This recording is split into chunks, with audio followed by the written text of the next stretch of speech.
All right. Here's a guy, I don't know where he's from, and I don't care. He really makes me laugh, all right? Give it up for Robert Schimmel, okay? Robert, here we are now. Here you go. Okay. I was reading in the paper today that somebody got arrested for animal necrophilia. How do you plead when you go to court for something like that? Gee, Your Honor, I thought the cat was still alive when I was fucking him.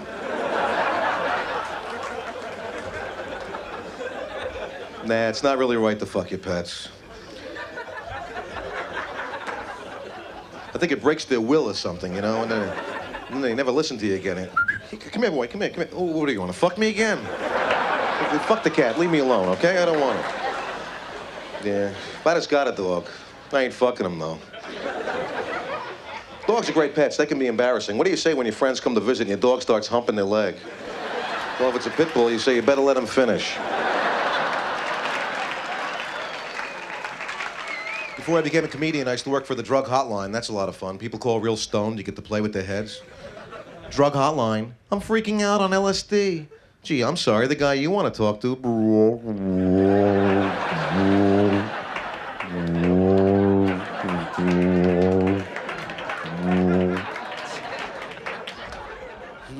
What was that? Listen, you having real scary hallucinations? Yeah. Seeing, like, pigs eating your face?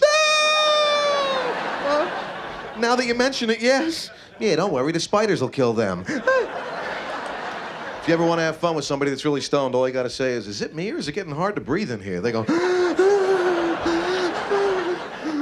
you know, if you think about it, your heart will stop. Shut the fuck up! Nah, I don't do that to anybody. I tried LSD once at a party. I was talking to a friend of mine, and all of a sudden his face started dripping down the side of the couch, and I thought that was the scariest feeling you could ever have, but I was wrong. Because when he turned to me and said, Bob, is my face dripping down the side of the couch? And I love those drug commercials they have on TV. That guy in the front stoop, yeah, I use cocaine. Now my wife's gone, my kids are gone, lost my job. Let's party. And that new one with the guy with the frying pan and the egg, this is drugs. This is your brain. This is your brain on drugs. This is your brain on drugs over easy with hash browns on the side.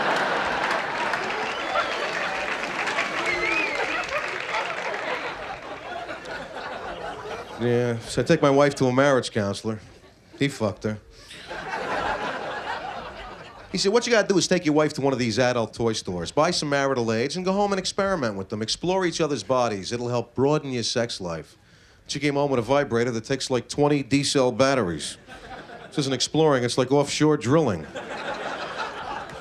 You could jumpstart your car with this thing. And it says in the box, just like the real thing. Yeah, every dick goes, You know, think all those years I thought my mom and dad are making margaritas in the bedroom.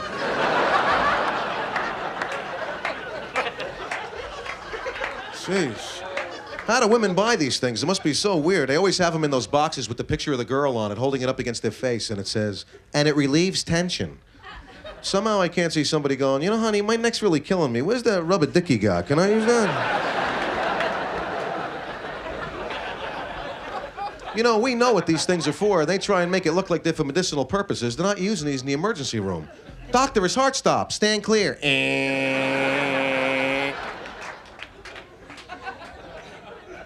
They do sell a lot of weird things in these stores. They have this stuff called Mr. Big Cream. It says rub it on your dick and your dick gets bigger. Hey, great. Wouldn't your hands get bigger too?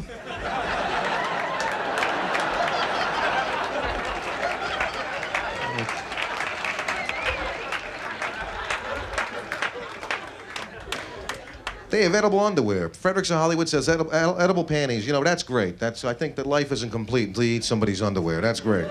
My problem is it digestible? Because I don't want to wake up in the emergency room with the doctor going, well, I think we found the problem. There's a pair of panties in your stomach. And your mom and dad are here, and they already know about it. You go, gee, you're not going to have to operate, are you? No, just eat one of these laxative bras, and it'll come out in about an hour.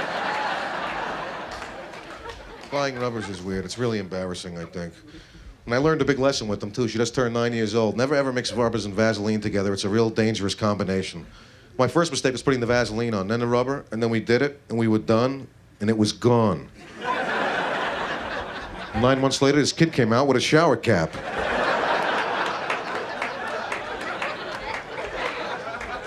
I hate those things. They're hard to put on. They're hard to take off. I remember she said, "Here, let me help you take it off." Grab the end, starts pulling. It's like, and then the phone rings. Ding, I'll get it. Sorry, honey. Because that's a big difference between guys and girls. When you're doing it and the phone rings, guys don't give a shit who's calling. Women just have to know who it is. It's like, yeah, nothing. Nothing? Oh, fucking you. Hang up. I gotta go. I'll call you back in a minute.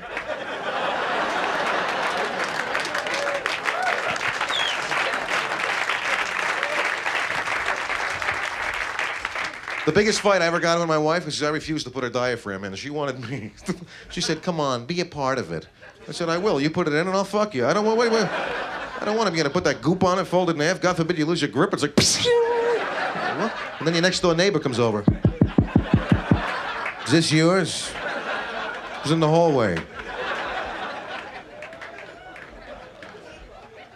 Sex is the greatest thing in the world. They have the most unromantic means of contraception. Rubbers are horrible, and the diaphragm's not romantic, and foam tastes shitty, and went to find out about a vasectomy. The doctor said, "Oh, Bob, it's nothing. What we do is we cut your dick just a little bit." I said, "No, we don't." You know, he says cut, but I hear fillet. I don't know why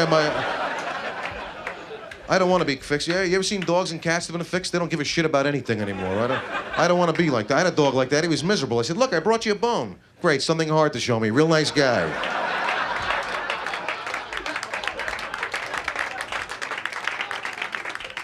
What else is there? The old "I'll pull out in time." Yeah. You said you'd pull out in time. Yeah, I did. I don't have to be home for half an hour. What are you talking about? People try a lot of weird stuff. You know, I went out with a girl once. She said, "You want to have the most unbelievable orgasm in the world?" No. She said, "I'm going to stick a knotted rag up your ass." I said, "No, you're not."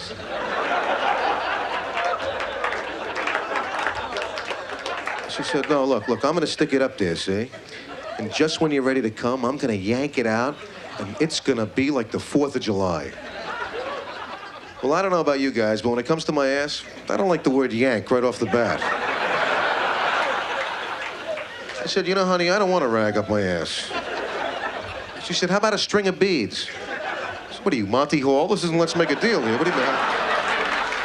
But I figure you only go around this crazy old world once, so what the fuck?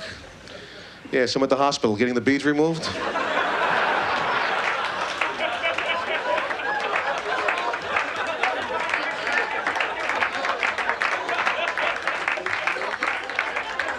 The doctor pulled the string and I came like a wildcat.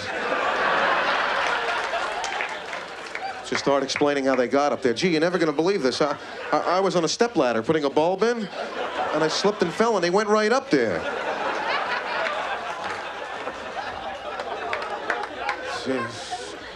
I hate going to the doctor. I just went for a complete physical. I'm in there undressed. The doctor comes in. He said, "You know, your left testicle feels funny."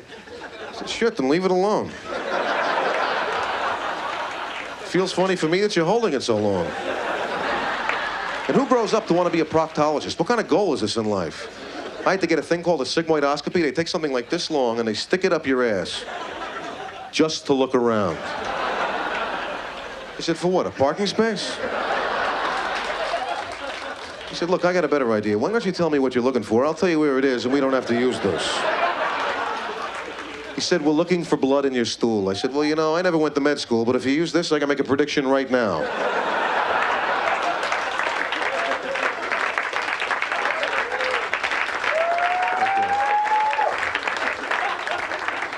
So the guy tells me to lay down. He starts feeding it in. He said, "You might feel a little pressure." I said, "Yeah, on the roof of my mouth. Get it out."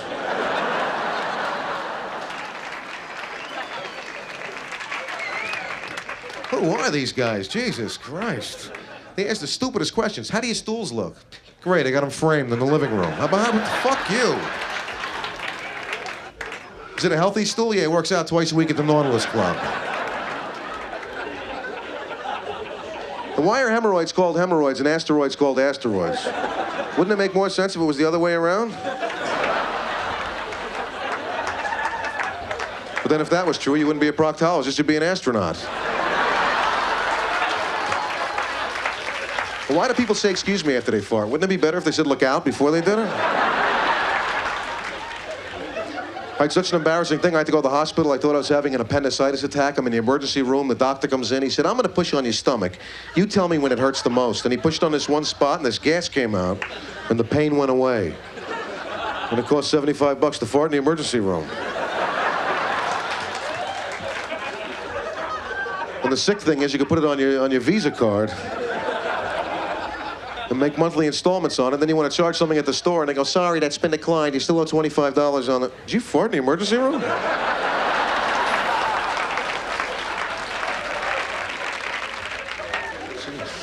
How do blind people know when they're done wiping their ass?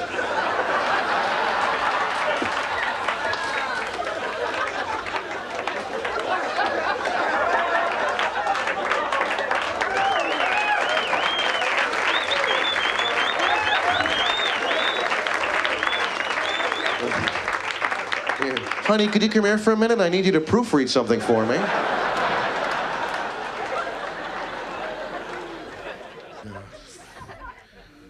So, I was with this girl the other night. You know, people try to sick as shit. When you're horny, you do the weirdest things in the world, because at that moment, you know, everything seems like such a great idea.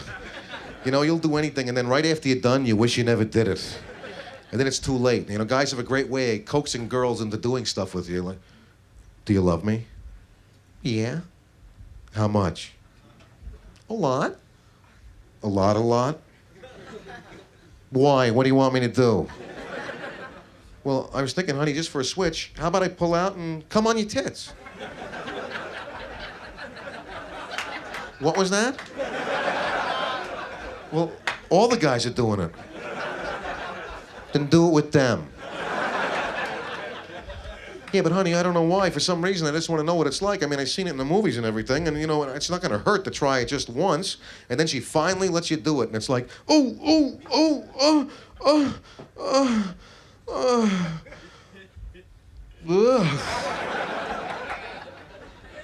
Oh, God, I can't believe you let me do this. You slut.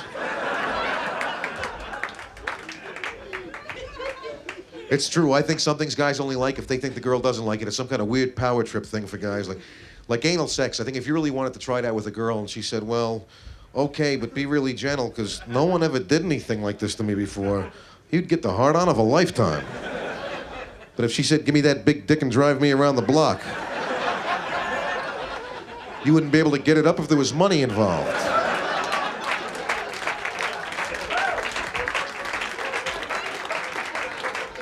You know, when girls start talking like that, I know I'm never going to be able to live up to what they're expecting, and then I'm finished. And you know where girls get these ideas? Guys buy Playboy and Penthouse, and we bring it home and tell the girls it's for the articles that we buy it.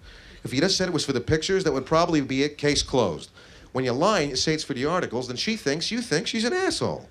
That, or she doesn't want to think you think she's an asshole, so she reads the articles to see what's so special about these articles, and we never read them, so we have no idea what she's reading. And they're the exaggerated sex stories that we can never live up to, and then it ruins your life, because she always compares you to this shit.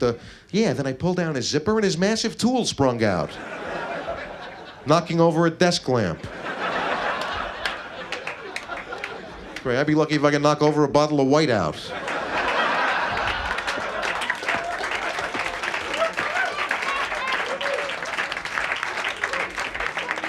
Who writes this stuff? Yeah. Then I shot my wad, hit the bathroom mirror, ricocheted out the window, careened off the hood of a car, and put someone's eye out on a motorcycle.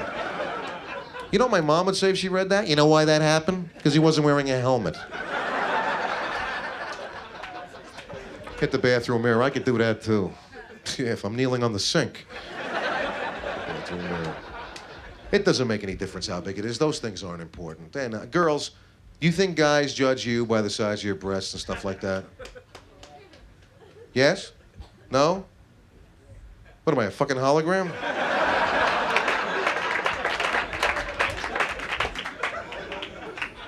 My mom said, Bob, it's not the size of the wand, it's the magic you perform. I said, Ma, shut the fuck up, will you? If I could call my dick a wand, that would be magic. Well, I gotta go. I'd like to say something about blowjobs before I leave. They're great. They really are. It's a weird word, blowjob. It sounds so stupid and unromantic and crude, and you can't really ask for one, you know? I mean, right, girls? Guys don't literally say, "Can I have a blowjob?" Right? I mean, you know, I could never do that. How do you know what the girl's thinking when you say something like that? Can I get a blowjob? Yeah, you want fries with that? So guys have to use non-verbal means of communication to let the girl know that that's what you'd like. I think we call it the half Nelson.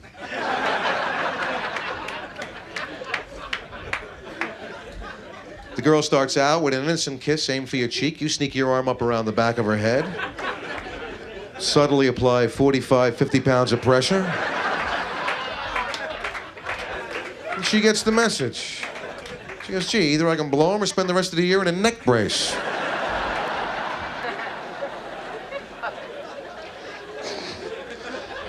Yeah, my wife wanted to get a cat for a pet. I like dogs. They're a lot more fun. You can play frisbee with a dog. You go jogging with them. She said, cats are better than dogs. Because when a dog has to go to the bathroom at 3 in the morning, they wake you up. You got to get up. You got to let the dog out. Wait till he's done. Let him back in. Go back to sleep. Cats, they never bother anybody. They have their own little box. Cats are so intelligent, you could actually teach them to go on the toilet. Great. And then when you have to go, the cat's in there. How long are you going to be, huh? Fuck it. Where's the box? Then you use the box and your friends come over and go, what, do you get a mountain lion for a pet here? What the fuck is this?